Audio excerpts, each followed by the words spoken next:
నమస్తే, welcome to yo-yo TV. తెలంగాణలో ప్రజాపాలన పేరుతో సీఎం రేవంత్ రెడ్డి రెండో దశ పథకాల అమలులో స్పీడ్ పెంచారు. ఇదే సమయంలో వరుసగా 6 సంక్షోభాలు పార్టీని, ప్రభుత్వాన్ని చుట్టుముట్టాయి. ఇది గతంలో కాంగ్రెస్ పార్టీలో జరుగుంటే పెద్దగా పట్టించుకునేవాళ్లు కాదేమో, కానీ ప్రస్తుతం రాష్ట్రంలో కాంగ్రెసే అధికారంలో ఉంది. అందులోనూ ట్రబుల్ షూటర్ రేవంత్ సీఎంగా ఉన్నారు. కాబట్టి రాష్ట్ర వ్యాప్తంగా ఈ సంక్షోభాలు చర్చనీయాంశంగా మారాయి. అయితే హస్తం పార్టీకి సంక్షోభాలు ఏం కొత్త కాదు.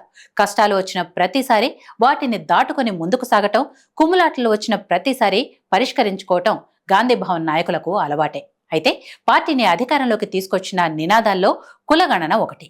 జనాభాలో సగానికి పైగా ఉన్న బీసీ ఓటు బ్యాంకును తమ వైపుకు తిప్పుకొని గెలుపుకు కావలసిన ఓట్లను పొందింది.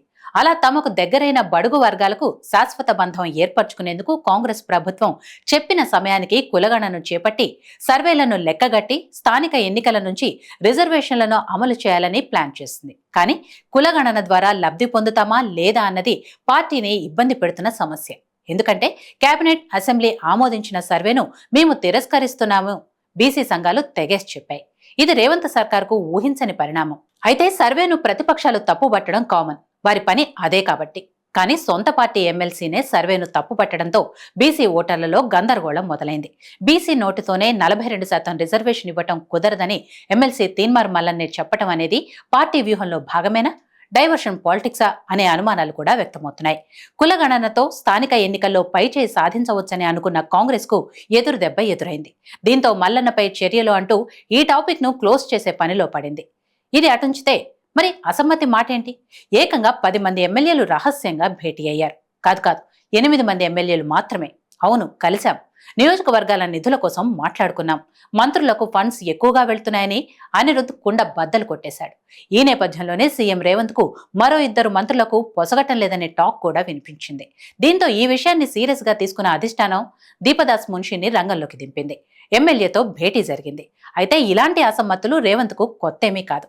ఆయన టీపీసీసీగా ఉన్న సమయంలో కూడా, కొంతమంది సీనియర్లు వ్యతిరేకంగా ఉన్న సమయంలో కూడా అధిష్టానం వద్ద తనకున్న గుడ్ విల్ అందరినీ దారిలోకి తెచ్చుకున్నారు. ఇప్పుడు ఈ అసమ్మతి ఎమ్మెల్యేలను కూడా దారిలో తెచ్చుకుంటారని క్యాడర్ రేవంత్ను బలంగా నమ్ముతోంది. ఇదంతా కూడా పార్టీలో అంతర్గత సంక్షోభాలే. పార్టీ బయట చాలా ఉన్నాయి. అందులో ఒక ఫిరాయింపు ఎమ్మెల్యేల ఎపిసోడ్.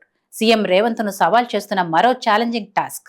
ఎట్టి పరిస్థితుల్లోనూ ఆ 10 మందిపై అనర్హత వేటు పడేలా ఢిల్లీలో కూడా బీఆర్ఎస్ పోరాడుతోంది. ఈ నేపథ్యంలో సీఎల్పీ సమావేశానికి ఫిరాయింపు ఎమ్మెల్యేలు 10 మంది హాజరు కాలేదు. కోర్టులో కేసు నడుస్తుందని, అందుకే హాజరు కాలేకపోతున్నామని సాకు చెప్పారు. మరోవైపు సుప్రీంకోర్టు ఇంకా ఎందుకు యాక్షన్ తీసుకోలేదని చీవాట్లు పెట్టడంతో ఎమ్మెల్యేకు స్పీకర్ నోటీసులు పంపించారు. అసలు సుప్రీం ఏం తీర్పు ఇవ్వబోతోంది? అధికారంలోకి వచ్చి రాగానే కష్టపడి 10 మంది ఎమ్మెల్యేలు తెచ్చుకున్న కాంగ్రెస్ వారిని వదులుకోక తప్పదా? వీటి ద్వారా కాంగ్రెస్ క్యాడర్కు ఎలాంటి సందేశాలనిస్తోంది? ఇక మిగిలింది మంత్రివర్గ విస్తరణ. నామినేటెడ్ పదవుల కేటాయింపు. ప్రభుత్వం ఏడాది పూర్తయినా మంత్రివర్గ విస్తరణపై ఇంకా ఓ క్లారిటీకి రాలేకపోతున్నారు సీఎం రేవంత్ రెడ్డి. దీంతో ఆశావహుల్లో సహనం తగ్గిపోతుంది. ఫలితంగా అధిష్టానాన్ని బ్లాక్మెయిల్ చేసే స్థాయికి చేరుకుంటున్నారు. ఇవన్నీ కూడా రేవంత్ సర్కార్ను కలవరపెడుతున్నాయి. ఈ ఢిల్లీ టూర్లో వీటన్నింటికీ పరిష్కార మార్గాలు దొరుకుతాయో లేదో చూడాలి.